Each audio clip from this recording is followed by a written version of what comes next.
নাফ নদীতে Arakan army কেন? মায়ানমারে কোনো সশস্ত্র সংগঠনের কোনো সুযোগ নাই নাফ নদীতে বাংলাদেশ অংশে এসে আমাদেরকে জেলেদেরকে ধরে নিয়ে যাওয়ার। এটা আমি দ্ব্যর্থহীন ভাষায় আপনাদেরকে আবার আমি বলতে চাই, কনফার্ম করতে চাই।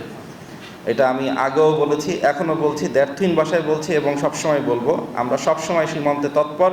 আপনারা জানেন নাফ নদীতে বিজিবি কাজ করছে, কোস্টগার্ড কাজ করছে। নাফ নদী এবং সাগর যে সীমা, আমাদের যে সমুদ্র সীমান্ত রয়েছে, সেখানে কোস্টগার্ড কাজ করছে এবং নাফ নদীতে কিছু অংশে কোস্টগার্ড আছে এবং ম্যাক্সিমাম অংশে আমরা বিজিবি দায়িত্ব পালন করে থাকি এবং সর্ব অবস্থায় আমাদের টহল সেখানে চলতে থাকে।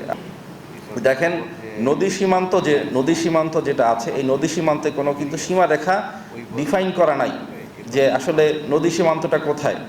কিন্তু আমাদের জেলেরা জানেন যে নদী সীমান্ত কোন পর্যন্ত তারা যেতে পারবেন, কোন পর্যন্ত তারা পারবেন না। অনেক সময় আমাদের জেলেরা ভুলক্রমে সীমান্ত অতিক্রম করে নদীর ওই পারে চলে যায়, সীমান্তের ওপাশে চলে যায়। অনেক সময় অনেক কোনো প্রতিকূলতাও থাকতে পারে, যে কারণে তারা সীমান্ত অতিক্রম করে মায়ানমার অংশে চলে যায়। এখন আন্তর্জাতিক সীমারেখা অনুযায়ী, আন্তর্জাতিক নিয়ম অনুযায়ী আমাদের কিন্তু কোনো সীমান্ত অতিক্রম করার কথা না।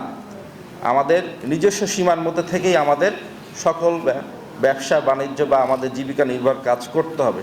তো আমাদের জেলেরা যখন ভুলক্রমে হোক বা ইচ্ছাকৃতভাবে হোক, যেভাবেই হোক, প্রতিকূল আবহাওয়ার কারণেই হোক, যখন তারা সীমান্ত অতিক্রম করে মিয়ানমার অংশে চলে যায়, তখনই এরকম ঘটনার অবতারণা ঘটে থাকে।